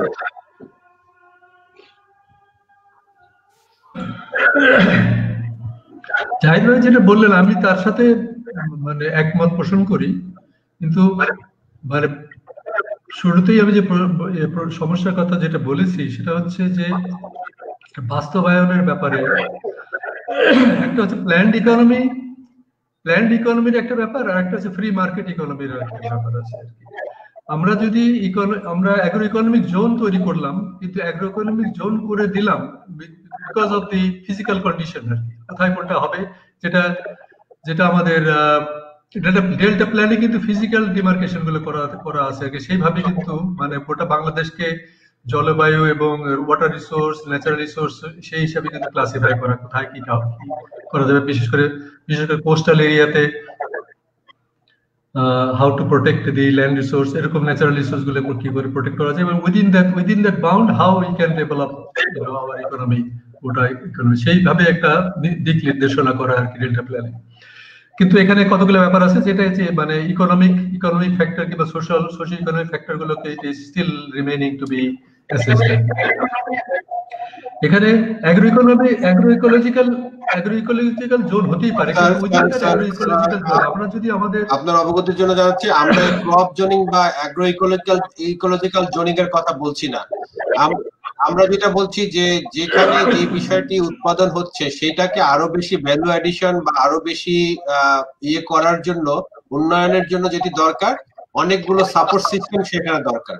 একটা উদাহরণ যদি দেই, আমরা দাউদকান্দির মাছকে যদি আপনি এক্সপোর্ট করতে চান, তাহলে সেখানে স্যানিটেশন এন্ড ফাইটোস্যানিটেশন প্রসেসটাকে আপনাকে ডেভেলপ করতে হবে, এবং এইটা কিন্তু প্রাইভেট সেক্টরের পক্ষে করা সম্ভব না। ব্যাংকিং সাপোর্টটা দরকার। সুতরাং আমরা ক্রপ জোনিং এর কথা বলছি না, আমরা অ্যাগ্রো ইকোলজিক্যাল জোনিং এর কথা বলছি না। আমরা যেটা বলছি, অলরেডি যেসব জায়গাতে এই থ্রাইভ হচ্ছে, যেমন পার্বত্য চট্টগ্রামে যদি আপনার সেই কাজু বাদাম যদি থাকে, সেটাকে প্রসেসিং এর একটা ব্যবস্থা থাকতে হবে। এই যে ভিন্ন ভিন্ন জায়গার পটেনশিয়ালি আমাদের গাজীপুরের কাঁঠালকে প্রসেস করার একটা জায়গা থাকতে পারে। কিন্তু আমি দুঃখিত, আপনি তো এই শব্দটাই উচ্চারণ করছেন। আপনি বলেছেন agro economic zones for specialised production based on local knowledge. Agro economic zone, agro economic zone, agro economic zoning, হ্যাঁ, অ্যাগ্রো ইকোলজি জোন না, অ্যাগ্রো ইকোনমিক জোন মানে ইকোনমিক জোন স্যার। এটা আমাদের ইপিজেড যেমন আছে, আমরা স্পেশালি ইপিজেড। জি sir, হোক সেটা যেটাই হোক আর কি। এটাকে যদি আমরা মার্কেট মেকানিজমটাকে যদি ধরি আর কি, মার্কেট মেকানিজমকে ধরলে প্রাইভেট সেক্টরটা তখনই আসবে যখনই দেখবে যে এখানে মানে there is a return for money. কিন্তু স্যার প্রাইভেট সেক্টর তখনই আসবে এখানে। এখন ইনফ্রাস্ট্রাকচারটা স্যার তৈরি করে দিতে হবে গভর্নমেন্টকে ওখানে। হ্যাঁ, অবশ্যই the supporting service or the facilitation should be done by the government sector. এখানে যদি সেইভাবে যদি মানে সিচুয়েশনটা, প্ল্যাটফর্মটা যদি তৈরি করে দেওয়া যায়, that is the function of the government will understand that okay this আর এই এলাকাতে এই ধরনের ফসল হচ্ছে, এখন এই ধরনের ফসলটা কি করা যায়, কিভাবে প্রক্রিয়াজাত করা যায়, সেই জিনিসগুলোকে আলটিমেটলি প্রপোজাল ইনিশিয়েটিভটা প্রাইভেট সেক্টর থেকে যদি আসে, যেমন মনে করেন যে এই যে বিসেফ ফাউন্ডেশন কিংবা এই যে আপনার শিশু, এই ধরনের উদ্যোক্তারা যদি এটা প্রপোজালটা নিয়ে আসে, অবশ্যই গভর্নমেন্ট সেখানে মানে ফ্যাসিলিটেট করা উচিত বলে আমি মনে করি আর কি। তো এই পরিপ্রেক্ষিতে যেটা আমি বলতে চাই সেটা হচ্ছে যে আপনি যেটা বললেন যে প্রাইভেট সেক্টর যদি দেখে ওখানে কোনো রিটার্ন আছে, অবশ্যই আমরা বেনিফিট কস্ট অ্যানালাইসিস করেও যদি দেখি যে একটা গভর্নমেন্ট সেক্টর যদি একটা প্রজেক্ট নেওয়ার জন্য হয়, ওখানে যদি বেনিফিট কস্ট রেশিও খুব high, then government must not fund there, it must be funded by private sector. Private sector $1 যদি আমি $4 পাই, তাহলে সে তো দৌড়ায় আসবে ওখানে। সুতরাং we need to demonstrate that okay there is a money for investment আর কি। এখন যদি ওখানে মানি ফর ইনভেস্টমেন্ট যদি থাকে, তাহলে কিন্তু কি বটলনেক গুলো আছে, সেই বটলনেক গুলোকে হাইলাইট করতে হবে টু দি গভর্নমেন্ট, যে এই বটলনেক গুলোকে আপনারা রিমুভ করে দেন। সেই বটলনেক গুলোকে যদি রিমুভ করে দেওয়া যায়, প্রপোজাল তো আমরা দিতে পারি আর কি, কিন্তু একটা সামগ্রিক পরিকল্পনাতে অন্যান্য আরো বিষয়গুলো আসবে। এখানে ছোট বড় বিভিন্ন ধরনের ডেমোগ্রাফিক ক্যারেক্টারিস্টিক্স আসবে, বিভিন্ন ধরনের সোশিও ইকোনমিক গ্রুপ আসবে, বিভিন্ন ধরনের ইনকাম গ্রুপ আসবে। এই ধরনের গ্রুপগুলোকে কি করে অ্যাকোমোডেট করা যায় সেগুলোকেও দেখতে হবে। সুতরাং যখনই একবার দেখবেন যে একটা কোঅপারেটিভের মধ্যে কেউ ভীষণ বড়, একদম কেউ খুব ছোট আর কি, এর মধ্যে। আর আমাদের সোশিও ইকোনমিক প্র্যাকটিস যেটা হচ্ছে সেটা হচ্ছে যে বড় সিনিয়র তাদের সামনে আমরা কোনো কথা বলবো না। হ্যাঁ, এই কালচারটাও কিন্তু অনেক সময় ওই ব্যক্তি বিশেষ হয়ে যায় আর কি। এই ব্যক্তি বিশেষ হয়ে যায় when that person is gone, whole things collapse। এই জিনিসগুলোকে যে প্র্যাকটিক্যাল সেই সাইডটা আমাদের দেখতে হবে। তবে ওভারঅল যে রিকমেন্ডেশন গুলো আমরা করেছি সেই রিকমেন্ডেশন দ্যাট মেক সেন্স, এবং obviously it can be ব্রট under the eyes of the planners that okay, these are the possibilities and it must be explored আর কি। এটা তো করা যেতেই পারে। Thank you sir. স্যার আমার একটা রেসপন্স হচ্ছে যে আপনি বলেছেন, জাহিদ ভাই বলেছেন, এবং গতকালকে শামসুল আলম স্যারও বলেছেন গত শুক্রবার বৃহস্পতিবার যে এই যে কালেকটিভ ইনিশিয়েটিভ গুলোর ক্ষেত্রে লিডারশিপ একটা বড় জিনিস, এই কথাটা বারবার এসছে, এবং বলা হচ্ছে যে উইদাউট আখতার হামিদ, উইদাউট সাকিউল মিল্লাত মোর্শেদ ছাড়া এই ইনিশিয়েটিভ গুলো কতক্ষণ টিকবে। আমি আমার 22 বছরের এক্সপিরিয়েন্স থেকে যেটা দেখেছি স্যার, আসলে যেটা হয়, এই জাতীয় মডেল গুলোকে যখন আমরা ন্যাশনালি রেপ্লিকেশনের কথা বলি, স্কেল আপের কথা বলি, তখন কিন্তু আমরা হার্ডওয়্যারটাকে নেই, সফটওয়্যারটাকে কিন্তু নেই না। মানে আমরা শুধু ইনফ্রাস্ট্রাকচার ডেভেলপমেন্ট এই জায়গাগুলোকে, এই যে জাহিদ ভাই বা আপনাদের মতো বা জয়নুল আবেদিন স্যারের মতো যারা এই জিনিসগুলোকে ডেভেলপ করে, আখতার হামিদ খান স্যারের মতো যারা করে, এটার রেপ্লিকেশনের জন্য যখন এটা আইআরডিবি হয়েছে বা বিআরডিবি হয়েছে, তখন কিন্তু তার সাথে কনসাল্ট করা হয় না, বা ওই জায়গার ভিতরের জিনিসটাকে কিন্তু নেওয়া হয় না। এইটা কিন্তু বড় সমস্যা। Leadership is not a problem, আমাদের প্রত্যেকটা কমিউনিটিতে লিডারশিপ আছে, ট্রাস্টেড লিডারশিপ আছে। বাট আমরা যখন এই দাউদকান্দি মডেলকে যদি মনে করি যে চারদিকে স্ট্রাকচার করে দিলে দাউদকান্দি মডেল হয়ে যাবে, তখনই সেই জায়গায় সমস্যাটা হয়। এটাকে যদি আমরা আগে লিডারশিপকে অর্গানাইজ করে যদি বলি যে যারা অর্গানাইজ হতে পারবে তাদেরকে সরকার সাপোর্ট দিবে, সেখানে কিন্তু এটা সমস্যা হয় না। কারণ দাউদকান্দিতে আমরা মাত্র কয়েকটা প্রজেক্টের সাথে সম্পৃক্ত আছি, সেখানে 100-র উপরে প্রজেক্ট আছে যেটা উইদাউট শিশু এটা কিন্তু রান করছে। একইভাবে স্যার আমি একটু বলে নিই, আর একটা মিনিট স্যার। একইভাবে কিন্তু লাকসামে যেটি আমরা, আমাদের এখানে আব্দুল্লাহ মামুন আছেন যিনি বার্ডের ডাইরেক্টর, উনি আছেন আমাদের ইয়াতে শ্রোতাদের লিস্টে আছেন। উনি আরো ওনার যে টক শো আমাদের সাথে হচ্ছে সেখানে কিন্তু উনি পরিষ্কার বলেছে, সেখানে কিন্তু বার্ড এবং শিশু মিলে আমরা কিন্তু শুধু ফ্যাসিলিটেশন করেছি, ওখানে কিন্তু আমরা লিডারশিপ দেইনি, লিডারশিপটা কিন্তু কমিউনিটি দিয়েছে। এবং দাউদকান্দি মডেল কিন্তু এখন আরো 8টা জেলাতে কিন্তু সম্প্রসারিত হচ্ছে, এখানে আমাদের অনুপস্থিতিতে কিন্তু এটা হচ্ছে। সো আমি যেটা মনে করি সেটা হচ্ছে leadership is not a issue, আমরা এটাকে কিভাবে ক্যারি ফরওয়ার্ড করতেছি সেই জায়গার সিস্টেমটাকে ডেভেলপ করার জায়গাটাকে আমরা মিস করি মোস্ট অফ দা টাইম, এবং আমরা রাতারাতি ইনফ্রাস্ট্রাকচার ডেভেলপমেন্টের উপরে অনেক বেশি গুরুত্ব দেই rather than to transform the process. এটা হচ্ছে চ্যালেঞ্জের জায়গা।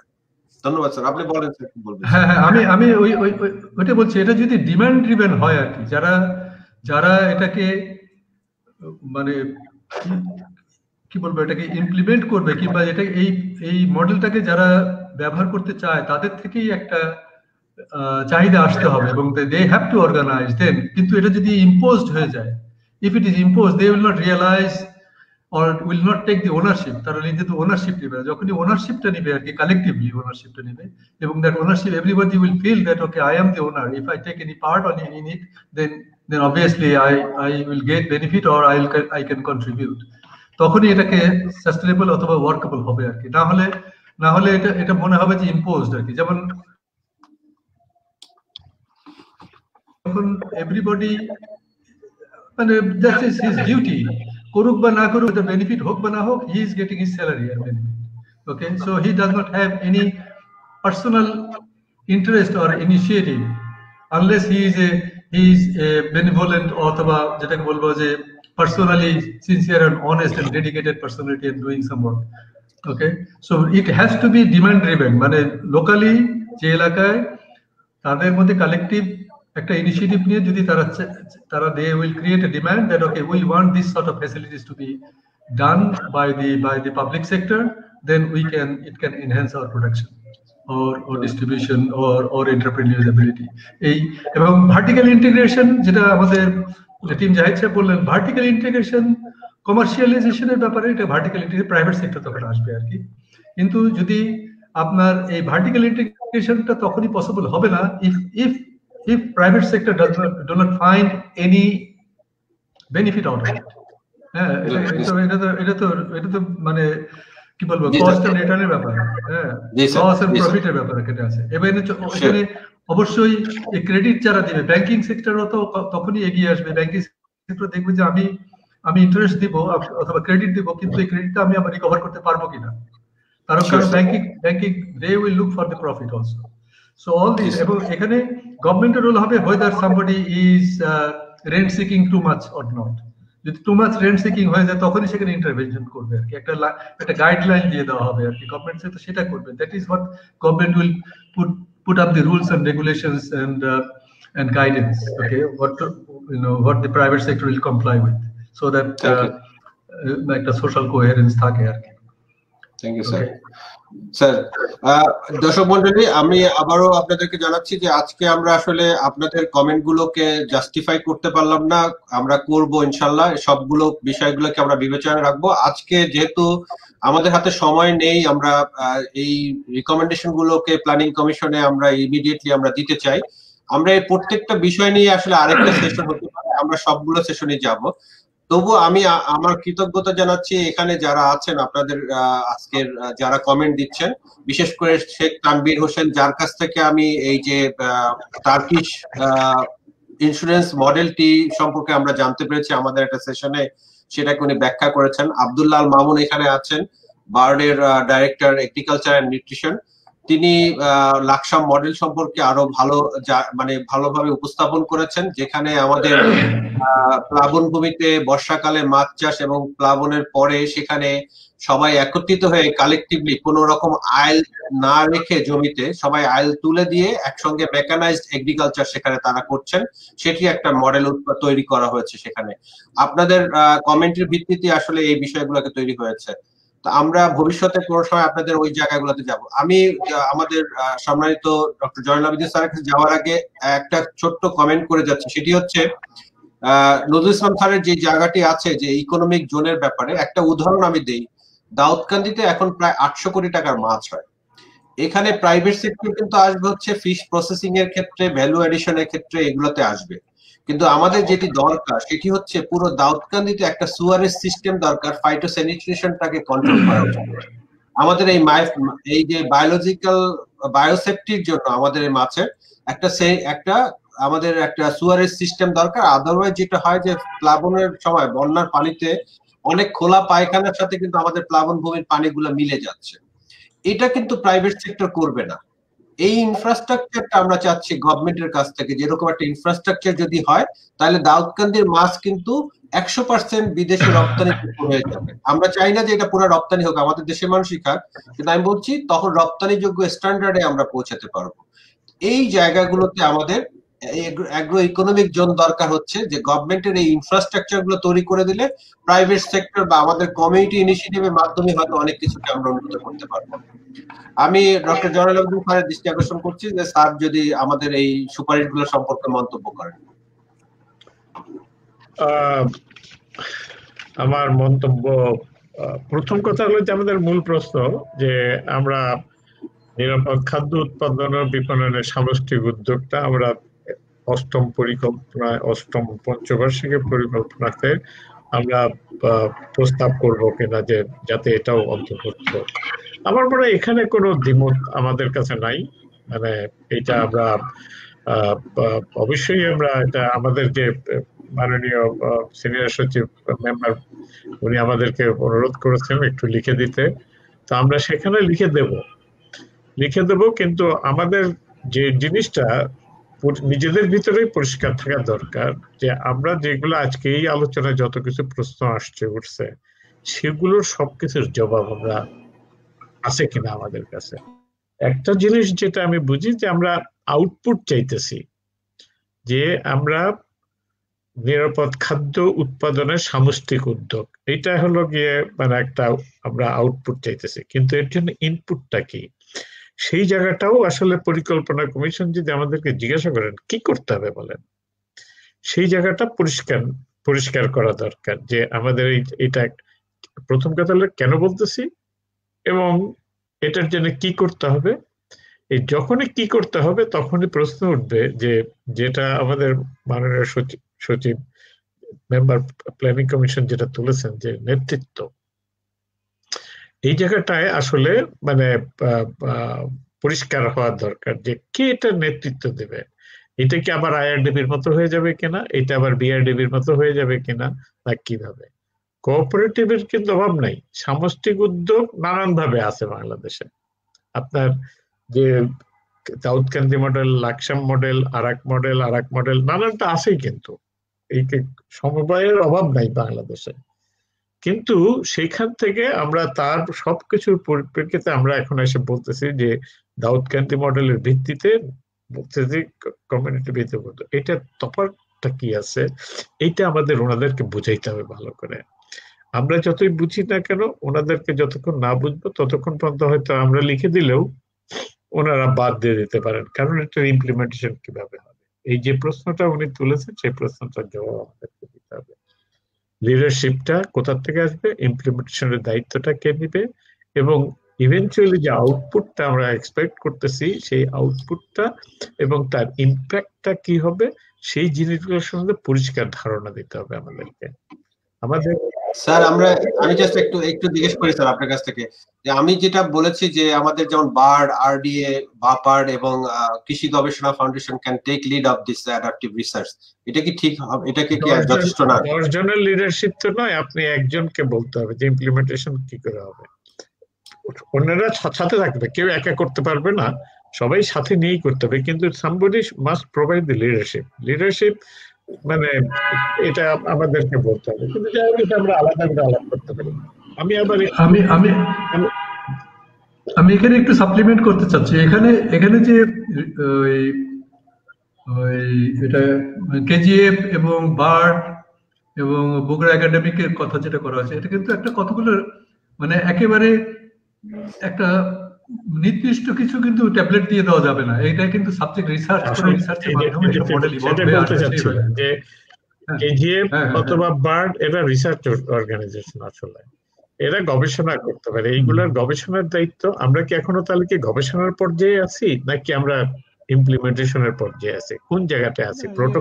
আমার তো মনে হয় যে প্রোটোটাইপ আমরা কিছু ডেভেলপ করেছি, আপনারা করেছেন, সেই প্রোটোটাইপ গুলাকে কি করে আমরা হয়তো আর একটু লার্জ স্কেলে টেস্ট করতে পারি। যে একটা জিনিস আমার কাছে এখনো মানে আমি এখনো মনেই করি যে যে প্লাবনভূমি একটা জিনিস আর আপনার সামষ্টিক উদ্যোগ, এটা কিন্তু আমরা ওখান থেকে প্রিন্সিপাল গুলা কি পাইতেছি, সেই জিনিসগুলা কি করে আমরা অন্যান্য সারা দেশে যেখানে ফুলকপি বাঁধাকপি হয় ওখানে প্লাবনভূমি নাই, সেই সমস্ত জায়গাতে কি করে এটাকে অ্যাপ্লিকেশন করা যাবে, অ্যাপ্লাই করা যাবে, সেই জিনিসটা আমাদের পরিষ্কার হওয়া দরকার। ফলে আমরা কি চাচ্ছি, এটাকে কিভাবে কোন স্ট্র্যাটেজিতে ইমপ্লিমেন্ট করা যাবে, এটার অর্গানাইজেশন আর ম্যানেজমেন্ট, সফটওয়্যার আর হার্ডওয়্যার দুটেই কি করে আমরা এর ভিতরে সফটওয়্যার পার্ট কোনটা এর হার্ডওয়্যার পার্ট কোনটা, সেটা কি করে আমরা ম্যানেজ করবো, এই জিনিসটা আমার মনে হয় যে এটা পরিষ্কার করে লেখা দরকার এক জায়গায়।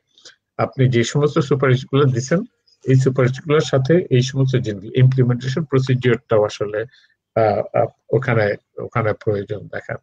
আমি একটা জিনিস এখানে মানে আমাদের আব্দুল আল মামুন সাহেব বলেছেন, কিন্তু সেই সাথে আমাদের আরেকজন যে বগুড়া একাডেমির ওর নাম কি জাকারিয়া মনে হয় উনি এখানে, মোহাম্মদ জাকারিয়া, আমার ধারণা যে উনি বলেছেন যে কোঅপারেটিভ ভার্সেস লিডারশিপ, যে পাওয়ার স্ট্রাকচার গ্রাম এলাকায় আছে, এটা পরিষ্কার, কিন্তু এটা এখনো বাংলাদেশে এটা মানে এইটা আপনারা কি করে করেছেন, সেই সমস্ত প্রশ্নগুলোর আসলেও জবাব দরকার। এই যে মানে হয়তো ওই দিনে মেম্বার সাহেব এগুলো তোলেন নাই, কিন্তু এরকম বহু লোকের মুখেই আমাদের অনেকের কাছে যে ইনক্লুসিভনেস যে আমরা বলতেছি ডেভেলপমেন্টের, মানে আমাদের যে সামষ্টিক উদ্যোগের একটা গুরুত্বপূর্ণ জায়গাটা হলো ইনক্লুসিভনেস, সবাইকে নিয়ে কাজটা করা। কারণ উন্নয়নে যদি ইনক্লুসিভনেস না থাকে তাহলে কয়েকজনের উন্নয়ন হবে, বাকিরা পিছনে পড়ে থাকবে।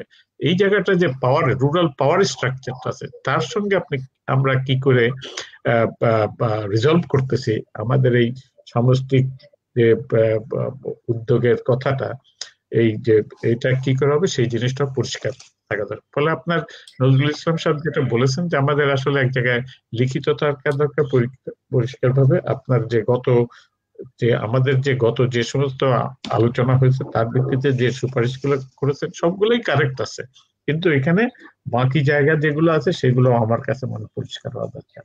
বিকল্প নাই যে গ্রাম ভিত্তিক উন্নয়ন পরিকল্পনার, যেটা আমরা সবাই মিলে বলতেছি, এটার বিকল্প নাই, কিন্তু সেখানে দরকার হলো ইনক্লুসিভনেস, সবাইকে নিয়েই করার কথা। সামষ্টিক উদ্যোগের কথা বলছি, এবং অ্যাগ্রো ইকোনমিক জোন বলি আর অ্যাগ্রো ইকোলজিক জোন বলি।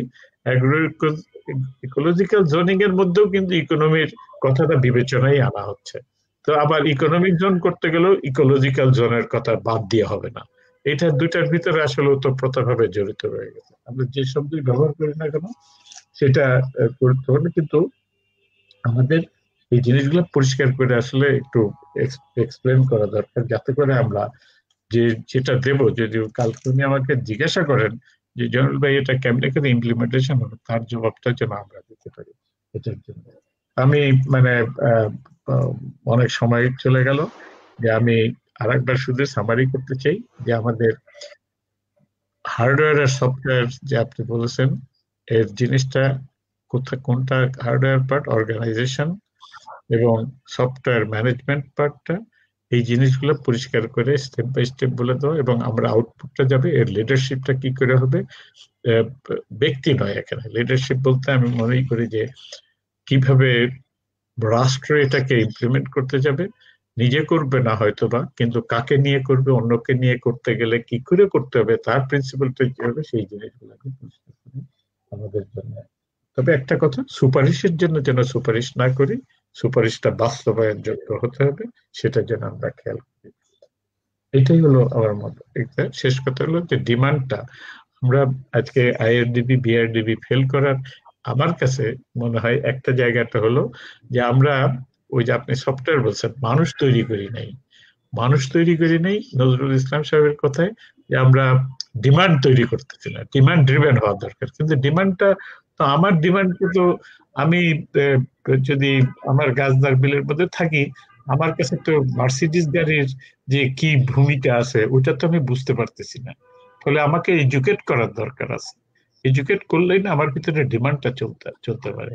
এডুকেশন এখন টিভি নানান কিছুর কারণে আমরা অনেকেই শিখতেছি, কিন্তু এই যে সামষ্টিক উন্নয়ন, যে আমাদের সামষ্টিক উদ্যোগ যে আমাদেরকে ভালো করে কাজ করতে পারে, সেই জন্য এডুকেট করা দরকার মানুষকে, আমাদের প্রচারণা দরকার। ফলে demand creation and demand driven দুইটাই কিন্তু পাশাপাশি এটা করার দরকার আছে, যে যাতে করে মানুষ সঠিক ডিমান্ডটা তৈরি করতে পারে। আমরা সবসময় ধরেই নিতে উচিত না যে ওর ভিতরে তো আসলে ডিমান্ড জানে। ফলে পসিবিলিটিস কি আছে সেগুলো আমাদের জানা দরকার, আমি সঠিক ডিমান্ডটা করতে পারবো। আমার মনে হয় যে এইখানে আমরা আমাদের নিজেদের জন্য, আমি বলছি সবার জন্য, আমরা সুপারিশটা করব আমাদের যে চ্যাপ্টারটা আছে, কিন্তু আপনাকে যদি আমি আমাদেরকে মনে করাই দিই, আমরা কিন্তু কয়েক সপ্তাহ আগে থেকে যে আলোচনাটা শুরু করেছিলাম, ওটা আমাদের গ্রাম উন্নয়নের নতুন মডেল, এইটার কথা বলে কিন্তু শুরু করেছিলাম। আজকে আমরা শুধু নিরাপদ খাদ্য নিয়ে কথা বলেছি, ওইখান থেকে কিন্তু মূল আলোচনাটা থেকে কিন্তু আমরা সরে যাইনি। সেখানেও এই আলোচনার অনেক কিছুই প্রয়োজনীয় আছে, সেটাও একটু আরেকটু ভালো করে চিন্তা করবো, যাতে আমরা সামনে। আমার মনে হয় যে আজকে এখানেই আমরা শেষ করতে পারি। সবাইকে ধন্যবাদ, যে প্রফেসর নজরুল ইসলাম, টিম জাহিদ এবং মিল্লাত মোর্শেদ, আপনাদেরকে অনেক ধন্যবাদ বিসেট ফাউন্ডেশনের তরফ থেকে। আর বরাবরের মতো আমাদের সঙ্গে যারা থাকছেন, শেখ তানভীর আছে জাপান থেকে, জিয়াউল হক বাবলু আছে অস্ট্রেলিয়া থেকে, এবং আরো কোথা থেকে ডেফিনেটলি আছেন, আমি সবাই হয়তো মন্তব্য করেন নাই, এবং আমাদের সঙ্গে থাকার জন্য আপনাদের অনেক ধন্যবাদ। Thank you so much. সবাইকে ধন্যবাদ। ঠিক আছে, আমরা অফলাইন যেতে পারি না? জি, সাজ্জাদ অফলাইন।